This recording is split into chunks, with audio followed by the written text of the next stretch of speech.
This story is entitled The Trapdoor Which Leads to Paradise, written by Lone Echoes.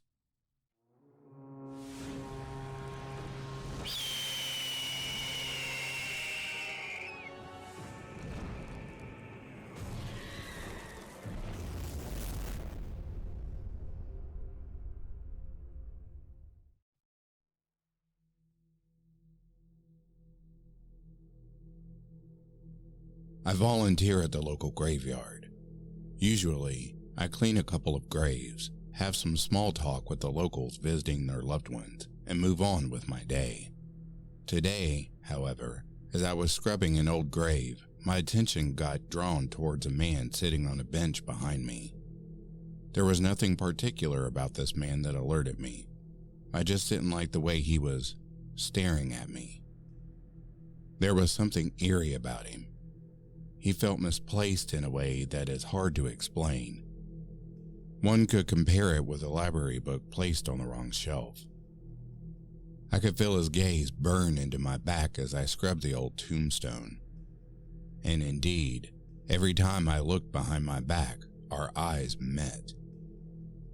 After a while, I decided to take a break. I would come back and finish my work in an hour.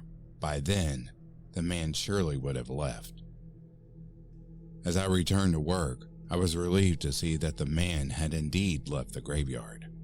On the bench where he was sitting earlier lay a small notebook.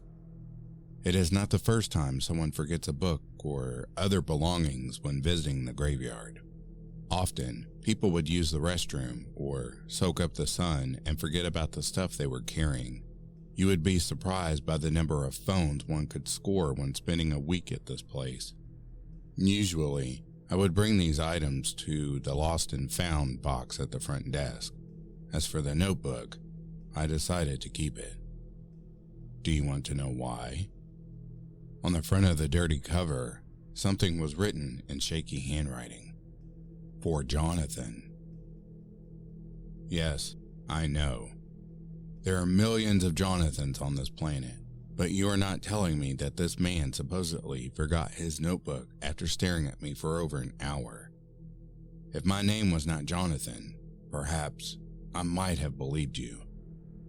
What I'm about to share with you are the contents of this journal. Please read them at your own discretion. I will not be held accountable for any consequences it might have. Entry number 1. I believe it is rooted deep inside human nature to ignore this primal instinct that tells us when something is deemed impossible.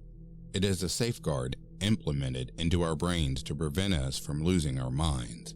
Just as a single gaze at certain cosmic beings could drive us insane, this system protects us from the madness that accompanies the unknown.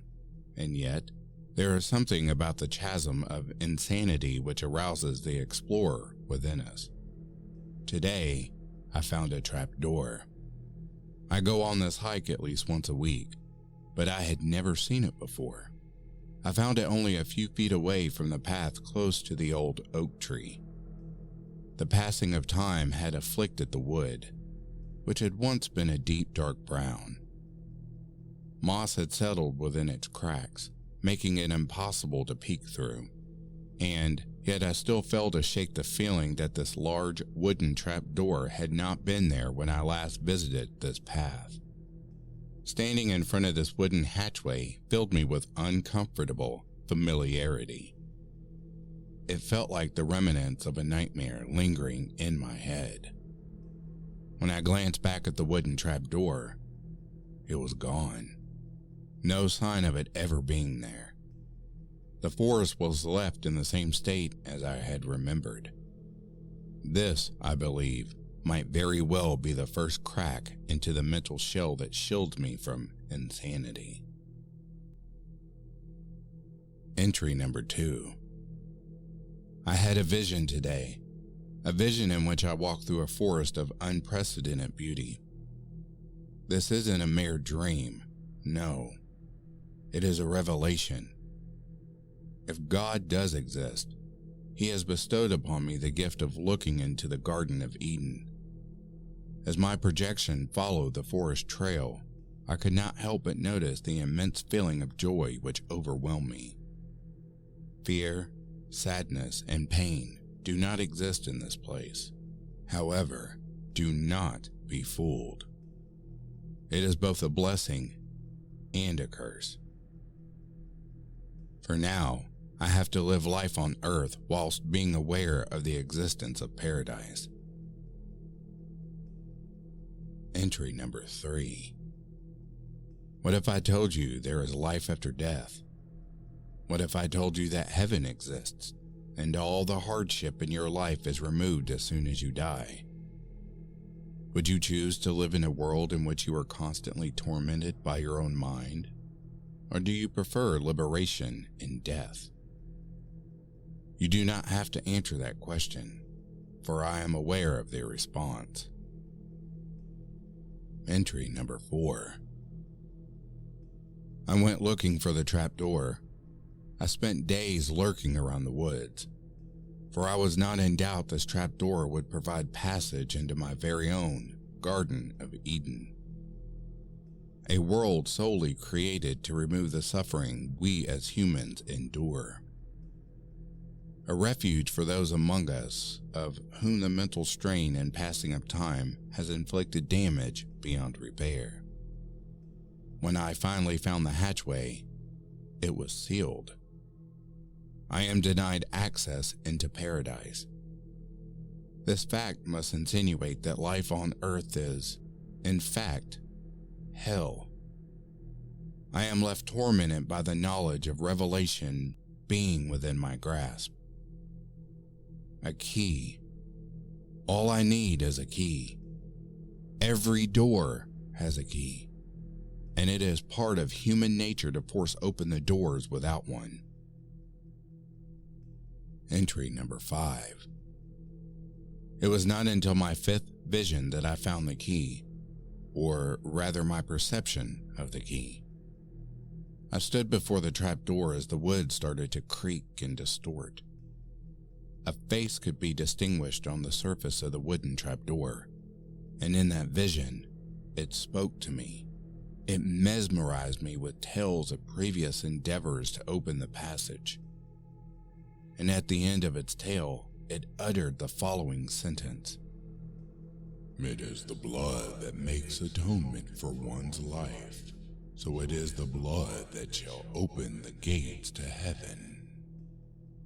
Entry number 6. My mental shell has shattered and left my mind fully exposed to wickedness. It started small, with just some minor cuts, but this proved useless. The gate would not open, as this was not a full-fledged key, but rather an imitation. So I stole some pigs from Stanley's farm and slit their throats so their blood would saturate the old wooden door. As I went to bed that night, I dreamt again. And in this dream, as I walked the damp forest floor, I found 3 little pigs crying for help. It finally made sense to me. Our blood is the key. It allows passage into paradise. Those of which the life is taken above the trap door are granted refuge. As their blood seeps through the cracks, so does their soul. Maybe now you understand why I have to do it. There is no price high enough if the thing you are buying is salvation. Now that I have shared with you this knowledge, you too shall be attracted by the gate's beckoning. I shall become the ferryman of this world. I will guide all lost souls towards the trapdoor, where I shall transport them to paradise. In doing so, I shall repent for my sins. What's the big deal, right?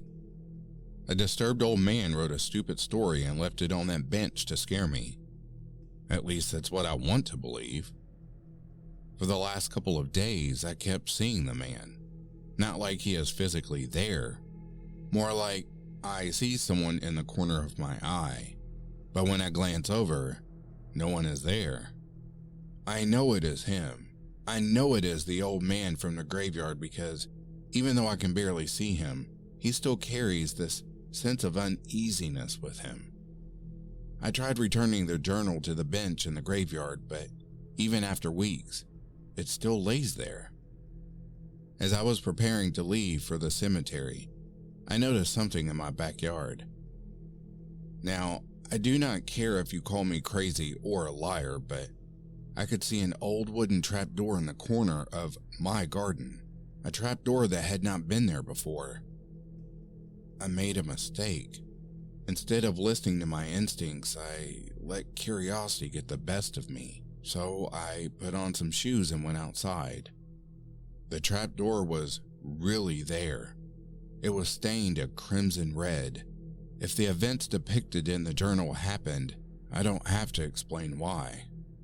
The trapdoor is nothing compared to the journal. It is stained with scratches, and I swear I can hear the squealing of pigs coming from whatever is underneath. I ran back inside as fast as I could. Upon closing the door, I noticed that the trapdoor had opened, and the pale, bald head of an emaciated man started emerging from the depths of the trapdoor. It has been standing in my garden for hours now, slowly making its way closer towards the door.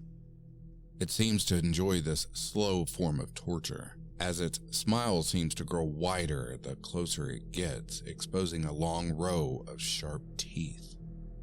I tried calling the police, but the line died. It took me a while to notice, but my house is no longer on Walberry Street. Instead, it stands in the middle of a forest with my garden leading towards a big oak tree. The man in the trapdoor is still here. He is about to reach the door in a couple of minutes. I doubt my messages will reach anyone, but if it does, please, if you find a journal left by an old man, don't read it. I don't think the trapdoor leads to paradise.